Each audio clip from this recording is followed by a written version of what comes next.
I think he's lying. Is that a gram?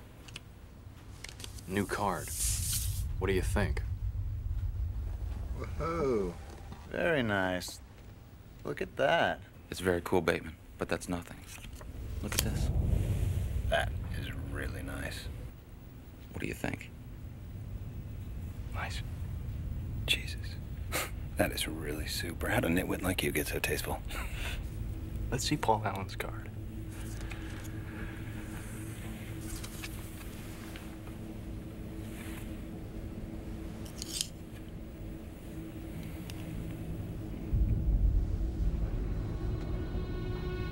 Look at that subtle off-white coloring.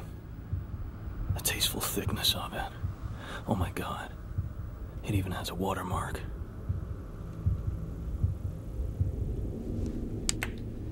Jesus Christ, is this what it has come to? Have we finally hit the idiotic singularity? Because how did we get this much salt over a start screen from one guy? In case you somehow missed it, over the weekend, Mark Kern, former WoW and Diablo 2 dev, decided to make a really odd and bizarre post on Twitter that reads as follows. The physiognomy of start screens. The start screen of a game can reveal a lot about how rushed the team was and how much pride they took in their work. Starfield start screen either shows hasty shipping deadlines by a passionate team overworked, or a team that didn't care. What? What the fuck? Jesus goddamn Christ. So first things first, anyone with a brain can see this is over-analysis to its start screen, but it gets much worse when you realize he's conflating the dev's passion or being rushed to the quality of the start screen. Which is probably the funniest thing to me because the start screen was leaked 2 years ago. So it can't be a byproduct of rushing the devs. So by his logic, it has to be because the devs didn't care, right? Because no great game had simplistic starting menus like this before, right guys? Right?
Like, come on, my guy. I'd rather look at menus clean and minimalistic than cluttered and filled with banners asking me to buy the season pass or to follow them on Twitter or their fucking newsletter. Besides, as you all saw in the montage, this kind of simplistic menu design is par for the course for Bethesda games. So, to state this is the start of the physiognomy of game start screens, which by the way means determining someone's personality by their facial features, keep that in mind by the way, is not only ridiculous, it's flat out wrong, as how many games since the 90s have had simplistic menu designs? Are you gonna tell me Team Silent didn't care about Silent Hill 2? One of the best survival horror games ever made? Or Final Fantasy VII? Or Dark Souls? Come on, my guy. So obviously this tweet got a lot of attention, and eventually he rightfully got ratioed into oblivion. Just comment after comment, just utterly roasting his ass by posting menus of some of the best games ever made. Hell, this man had a take so bad, even notable PlayStation fanboys were calling him out. How do you have a take so awful you got Red Dragon going, nah man, this ain't it. Red Dragon, the guy who will actively spread misinformation to make Xbox look bad as long as it props up Sony. And now before we go further, I want to draw attention to this tweet response he made in regards to someone talking about engagement farming. Grums, I'm curious about your ad payment from X. It seems Console War is profiting. I'm not approved for monetization. I should post for free. Okay, so by his own admission, he's not approved for ad share. He shit posts for free. Remember guys, he's just joking. Keep that in mind as you read his upcoming tweets. Sometimes foreshadowing is relatively obvious. So there's a lot of places we can start, but I think first things first, we should look at least a couple of tweets in the initial thread, because this whole thing goes off the rails very fast. So let's start with this one. I disagree in this case, because Bethesda start screens are always bland. This fits the Skyrim Fallout 4 style completely. I seem to recall they were passionate teens that shit fast and buggy. Seems to fit my point. You sure about that? You sure about that? That's why? Interesting thesis statement, Grums. One small problem, though. Skyrim took 6 years to develop. And Fallout 4 took 7. Hardly what I call rushed. Were they buggy at launch? Absolutely. But that isn't due to the team rushing. That's due to the, frankly, dogshit engine Bethesda uses. And according to playtesters and people actively playing Starfield right now, most of them have encountered virtually no bugs, which is insane to think about for a modern Bethesda game.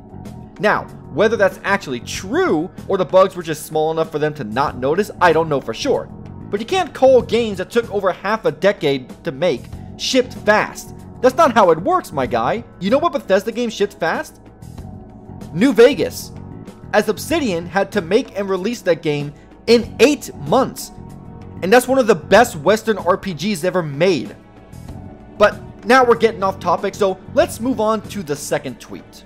Oh look, that game definitely wasn't rushed by a passionate team at all. 0 bugs. Who needs modders?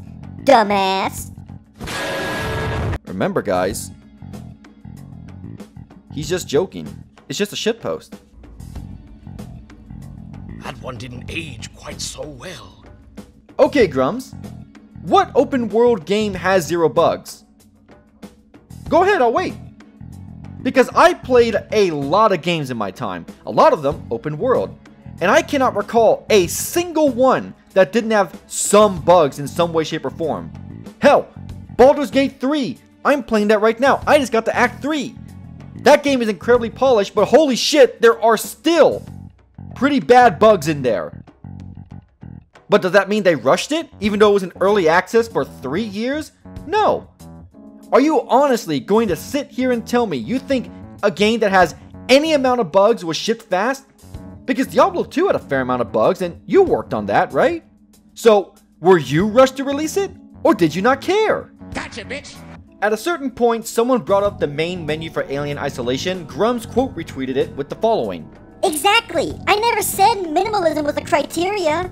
Everyone is just imagining I did because it suits their worldview.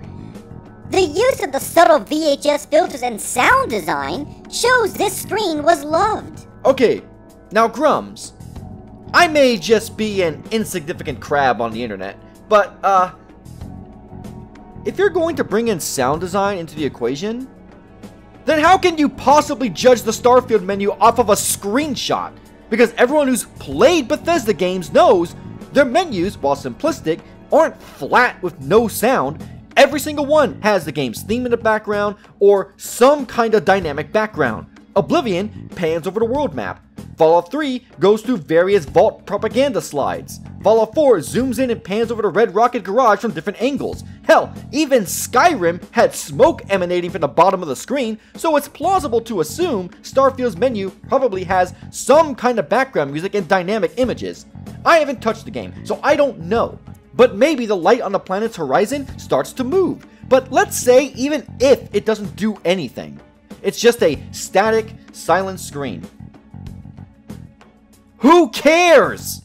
You're not buying the game to play the start screen. As long as it isn't done in Comic Sans on an empty black background, who gives a shit? But no guys, he's just shitposting. That's why he had a meltdown saying people just didn't understand the tweet and is actively getting defensive.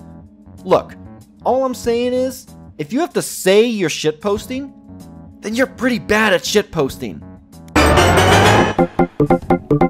Amidst all this, people realize exactly who Grumps was. The Firefall guy.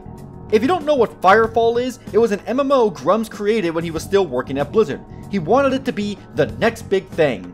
Long story short, he misused funds meant for advertisement to create a, frankly, ugly as sin bus. Baby.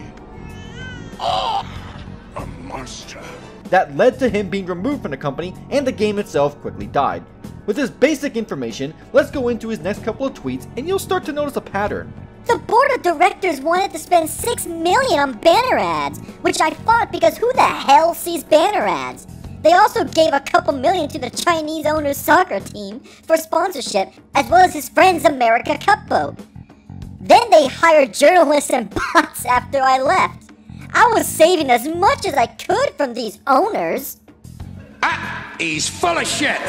Wait, you think you're smart for actively preventing the promotion of your product through the most popular form of online advertising? He deleted the tweet, by the way. Banner ads are terrible value. Our stats showed that Twitch, Influencer, and YouTube were much more effective, but the owners were stuck in the old ways.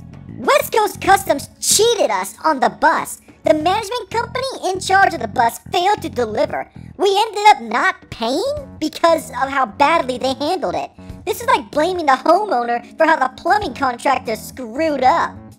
Losing his mind. And I'm reaping all the benefits. Did you notice it? The inability to take accountability for his actions? The way he shifts the blame from the board members to the custom shop, to which he admitted they didn't even end up paying for the bus, so where did that money go, Marky Mark? The bus was made, that much is well known, but if you ended up not paying for the damn thing, then how are you removed for misallocating funds? And let's be real here. You can blame the board of directors all you want, but the fact of the matter is, they let you do this bus idea. You decided banner ads were worthless compared to Twitch when Twitch didn't even take off in popularity until 2014, when your game was already set to release. You know what? Chris had a good point. If you think preventing promotion of your game through the most popular form of online advertising was a good idea, then holy shit, your ego is completely out of control. This entire situation got so big, Pete Hines, head of Bethesda PR, came out to respond, calling Grumps unprofessional for questioning a developer's care because they had a different idea from him. And remind me again what the Firefall start screen looked like? Ooh. After literal hours of shifting the blame over Firefall and his removal as CEO from Red 5 Studios, he quickly shifted to the "it's just the start screen" defense. Which is ironic when you realize that's exactly what everyone was saying to him this entire time. It took a little bit, but hey, the narcissist finally got there. But in classic narcissist fashion, he couldn't help but make the claim that he may have changed the future of start screens. It was me, Barry. What a fucking tool, Jesus Christ. Anyway, guys, that's gonna be it for today's video. It's getting longer than I normally like, and even though there's a lot more to this story, but fuck it. Before I roll the outro, though, I just want to ask Grumps one question. How's Ember doing? And with that, we have reached the end of today's video. Thank you all for tuning in. If you enjoyed the video, like, comment, or subscribe if you feel so inclined. As always, to stay up to date on all things crab, you can follow me on Twitter via the link in the description below. And if you're looking for a way to support the channel, you can consider becoming a member. For only $1 a month, you get access to the community Discord, the Crab Shack, as well as these emails to harass me with on stream. With all that out of the way, I'll see you guys in the next video.